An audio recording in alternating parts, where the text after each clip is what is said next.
All right, folks, ready to dive into some seriously deep stuff. Today we're tackling Charles Sanders Peirce. Oh, a fascinating choice. This guy, this philosopher, well, he didn't just like dabble in logic. He kind of, Reinvented it. yeah, reinvented it. And here's the thing, his ideas are still super relevant. Like even today, they're popping up in places you wouldn't expect, like computer science. And even get this, they're shaping how we think about thinking itself. Pretty meta, right?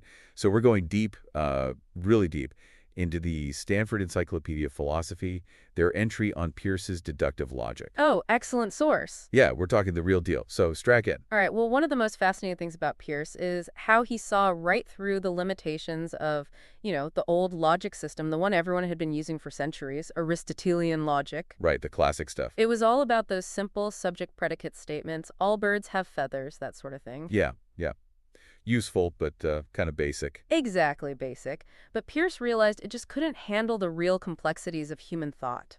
Like, imagine explaining a love triangle using only those basic statements. Ha! You'd miss all the good stuff. All the juicy drama. Right, it's like trying to explain a symphony with just one note. Aha, yeah. Peirce saw that relationships, things like taller than, loves, is a sibling of, these are essential to how we think, to how we argue. But traditional logic, it just couldn't grasp it. So he was like, hold on, there's a whole universe of reasoning here that we're missing. Exactly. He saw the gap and he set out to create a system that could actually bridge it. So, like a logic rebel, breaking free from the old rules. Absolutely. A rebel with a cause, you could say, and that cause was to develop what he called a logic of relations, a system that could formally express, all those intricate connections between things. And let me tell you, this was huge. This was a game changer. A total game changer. It laid the groundwork for pretty much all of modern logic as we know it. Okay, wow. I'm starting to see where the whole explain thing comes in. Like, if you can express relationships more precisely, you can really explain things at a much deeper level. You're spot on. That ability to formally represent relationships was a breakthrough. Think about it. Before Peirce, it was like trying to explain, say, causality. The idea that one thing causes another. Cause and effect. Right. It was so difficult to express that in a logically rigorous way. But with his logic of relations, suddenly you could start to unpack those cause and effect connections with way more precision. It's like he gave us a whole new language to explain the why behind things. Exactly. A language built on relationships. But hold on, didn't he also go beyond words and symbols? I've heard about these existential graphs, a system where he used diagrams instead of the traditional notation. Oh, you're talking about one of the most mind-blowing parts of Peirce's work. He was way ahead of his time. He really saw the power of using visuals to represent logic. He believed that diagrams could make these, often very complex arguments more intuitive, easier to grasp. Like easier for the human brain to wrap its head around. Exactly. He understood that we humans were visual creatures. We think in images as much as we think in words. Okay, so this is where I'm really seeing the explain focus come into play. So, like, can you give us an example of how these existential graphs actually work? Like, how do they make something easier to explain? Sure. Imagine you're trying to explain something like inheritance in biology, how traits get passed down from parents to offspring. Okay, got it. Now, you could try to write that out as a bunch of, logical statements using symbols and all those quantifiers we were talking about, but it would be pretty tough to follow. But with Peirce's existential graphs, you could actually draw it out. Visually represent those relationships between the parents, the offspring, the traits. You could see how those traits flow down through the generations. Oh, so it's like turning a complex argument into, like, a family tree, making it instantly understandable. Precisely. And it's not just about pretty pictures. Peirce believed that this visual approach could help us actually see those logical relationships in a whole new way, make them easier to analyze, to understand. And ultimately to explain. Exactly. And that's the key. This is seriously challenging how I always thought about logic. It's not just cold, hard symbols on a page. It could be visual, intuitive, maybe even beautiful. Beautiful, yes. Peirce saw a kind of beauty in the logical structure of the universe, and he believed that diagrams could help us see that beauty, appreciate it. Okay, so we've got a logic rebel, a champion for relationships, someone who goes visual with diagrams. This is already way more exciting than any logic textbook I ever encountered. But wait, there's more, right? He even questioned the whole idea of truth itself. Oh, he did not shy away from the big questions. He explored what's called triadic logic, challenging the traditional idea that every statement is either true or false. He introduced a third possibility, indeterminate, acknowledging those areas where things just aren't black and white. So instead of a light switch, it's more like a dimmer switch. Perfect analogy. It's about recognizing those shades of gray. Think about the concept of healthy. Is someone who eats fast food once a week healthy? It's not a simple yes or no, right? There's a whole spectrum. It depends on a lot of factors.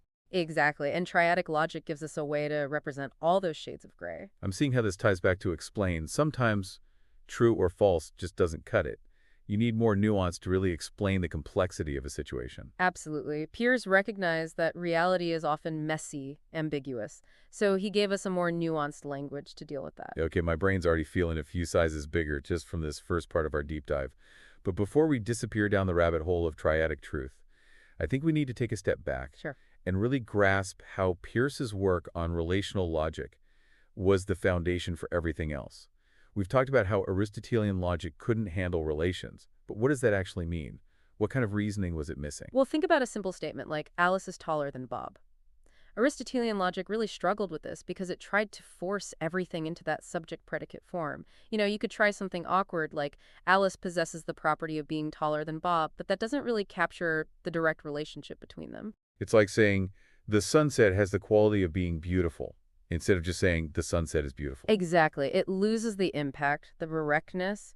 Peirce recognized that relationships, they need to be treated as first-class citizens in logic. They couldn't just be crammed into existing categories. So what did he do? Did he, create a whole new category called relation? He did something even more radical. He came up with a whole new system of notation that allowed him to express relations directly without having to contort them into that old subject-predicate form.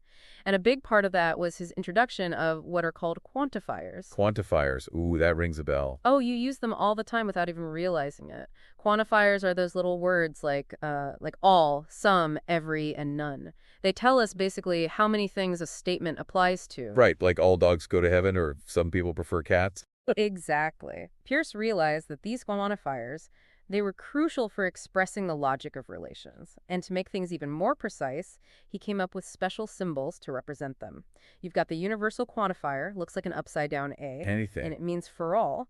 And then there's the existential quantifier, looks like a backwards E, and that means there exists. So instead of saying all cats are furry, you'd write something like upside down, a cat's furry. Precisely. It might seem like a small change, but trust me, it was revolutionary. It allowed logicians to express incredibly complex ideas with a whole new level of precision. And it all came about because Peirce was so determined to conquer this new territory of relational logic. So this is where we see the power of explain coming in a really big way. Absolutely. It's all about clarity and precision. Okay, I'm starting to get it, but can you give me a concrete example, like a complex idea that can only be expressed because of these quantifiers? Sure. Let's say you want to explain the concept of a limit in calculus. Okay, getting mathematical. Which is, essential for understanding how things change over time, how they approach a certain value. Before Peirce and his quantifiers, expressing that concept with any real precision was incredibly difficult.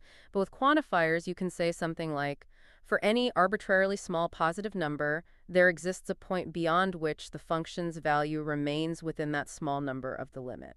Okay, that's a mouthful. It is, but it captures the essence of the concept in a way that just wasn't possible before. I see how those quantifiers are doing some heavy lifting. You can talk about any number and some point, and that makes the whole statement so much more powerful. Exactly. It's about capturing those subtle but crucial differences. And this is just the beginning, right? Oh, just the tip of the iceberg. Once you start combining the quantifiers and relations, you can express an amazing range of ideas.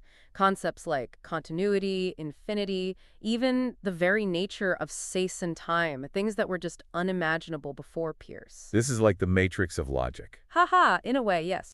But I have a feeling Peirce wouldn't stop there. This is where those famous existential graphs come in, right? You're right on track. Peirce wasn't content with just coming up with new concepts. He had to find new ways to represent them. To make them visible. And that's where his existential graph, or EG for short, come into play. Okay, the idea of a visual logic system, it's super intriguing, but before we get lost in diagrams, maybe we should take a quick break, let everyone process this. Sounds good. A chance to digest all this amazing information. We'll be back soon to dive into the world of Peirce's visual logic. Stay tuned. Don't go anywhere.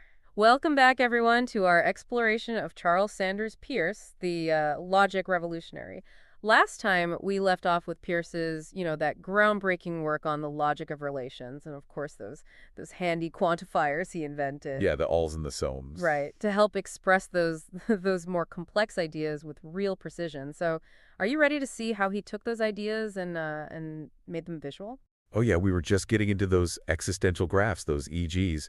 The whole idea that you can, express logic with diagrams, not just symbols, It's pretty mind-blowing, right? totally. It really shows how brilliant Peirce was. He recognized the power of visual thinking, especially for something, as abstract as logic. And it's not like he just, played around with diagrams. He actually developed, well, a whole system, actually multiple systems, for representing these logical relationships visually. So we're not talking about just drawing a Venn diagram or two. Nope, this is way more sophisticated than that. This is a whole other way of thinking about logic. So where do we even begin? Well, a good place to start is with his alpha system, which deals with propositional logic. That's, the logic of those basic statements and how they connect. So like, the sky is blue or cats are furry, right? Those are perfect examples. So how do you turn those into diagrams? Peirce's approach is really elegant, actually. He represents each proposition, each statement with a written word or phrase. So the sky is blue, you'd simply write, the sky is blue on the sheet. Okay, pretty straightforward. Right. But of course, logic gets more complicated than just stating facts. What happens when you want to connect those statements? Say things like and or not. Get those logical operators in there? Exactly. Well, Peirce uses the spatial relationships on the sheet to represent those connections. So to express and, the idea that two propositions are both true, you'd just put them next to each other. So the sky is blue and cats are furry would become like two separate things on the sheet just next to each other. Exactly. The placement, the actual position on the sheet, it carries logical meaning. Pretty cool, huh? Very cool. But what about negation, like the not idea? How do you show that something isn't true? For that, Peirce uses this concept called a cut. It's basically a closed curve, a line that encloses the proposition that you want to negate. So the sky is not green would be, you'd write sky is green, and then you draw a cut around it. So the cut is like a visual not symbol? Precisely. Okay, I'm starting to get it. But so is that all there is to this alpha system? Just writing out propositions and drawing cuts around them? You'd be surprised how much you can express with just those two elements. You can build up some really complex logical statements by combining propositions, cuts, and using those spatial relationships between them. All right, color me impressed. But, logic gets even more sophisticated than just propositional logic. We were talking earlier about first-order logic. The one with those powerful quantifiers, like all in some. Ah, yes, and that's where Peirce's beta system comes in. It's designed to handle all those complexities of first-order logic, and this is where his visual approach really shines, because he doesn't just come up with, new symbols for the quantifiers. He actually uses those spatial relationships within the graph itself to represent them. Okay, now that sounds super abstract. Can we get like a concrete example? Sure. Let's stick with our cats for now. Always a good choice. How would you say all cats are furry in Peirce's beta system? Well, first you would represent the category of cats with a line. Think of it as, like a visual variable. Okay, a cat line. Exactly. Then you would attach the property of furry to that line, maybe, write it next to the line or enclose it in a little loop connected to the line. So it's like visually saying, here's this thing, a cat, and it has the property of being furry. Yes. But to say that this applies to all cats, well, that's where that cut comes back in. The trusty cut. Right. In the beta system, the cut takes on this new role. Instead of just, negating a single proposition, it can enclose a whole section of the graph. It shows that whatever's inside, it applies universally. So if you draw a cut around the cat line and that furry property, you're saying this is true for every single cat out there. Precisely. It's brilliant, really. It's a way of visually capturing that whole meaning of the universal quantifier. You're basically saying everything inside this box, it's true for all members of this category. Exactly. That's so clever. But what about those existential quantifiers, the sum or there exists ones? How does Peirce handle those visually? Oh, he keeps it nice and simple. For existential quantifiers, you don't need any special enclosures. You just leave that line, the one representing the category, open-ended. So some cats are black would just be, a line for cats with black attached, but no cut around it. So it's the presence or absence of that cut that visually tells you the difference between all and some. You got it. It's like the cut acts as this visual boundary, defining the scope of what we're talking about. Wow. Okay. This is getting pretty deep into the weeds of visual logic here. I'm starting to feel like I need a whiteboard to really follow along. Haha, it's definitely a system that benefits from visual exploration. But the key takeaway here is that Peirce, he wasn't just trying to come up with a clever way to draw logic puzzles. He was really interested in how our minds, how they understand and work with these logical concepts. That's right. We were talking before about how Peirce's work helps us explain things better. And I'm really starting to see how those existential graphs, they're like this powerful tool for explanation.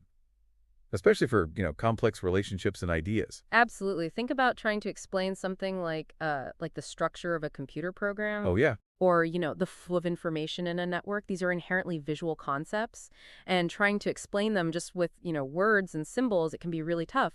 But with Peirce's EGs, you can create this diagram that shows exactly how all those different parts are connected and how the information flows between them. It's like turning a complex idea into this map that you can actually see and follow. Precisely. It makes the explanation so much more intuitive, more accessible. And that's exactly what Peirce was going for, right? He believed that this visual representation, it could unlock these whole new levels of understanding, not just for ourselves, but for anyone we're trying to explain things to. Okay, I am completely blown away by the depth and originality of Peirce's ideas.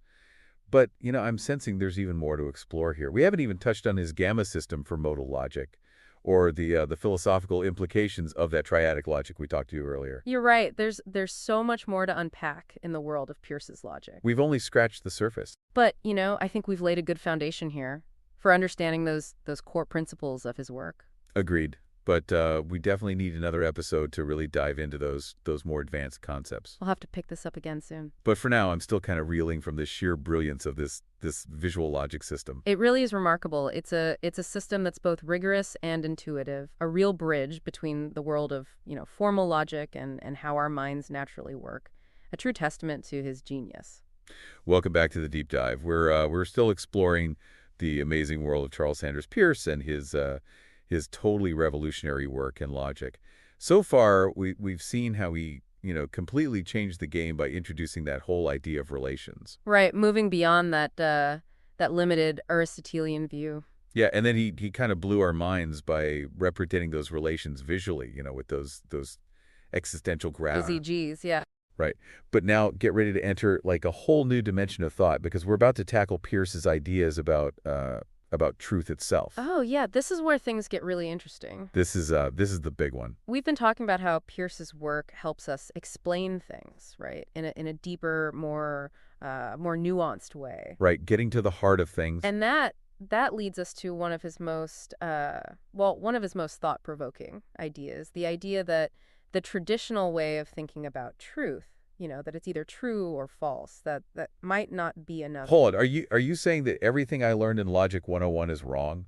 Not necessarily wrong, but maybe incomplete. See, Peirce argued that there are situations, where that classic true or false framework, it breaks down. Okay, give me an example. Help me wrap my head around this. Okay, think about those philosophical brain twisters, like the ship of Theseus. If you gradually replace every single part of a ship, is it still the same ship?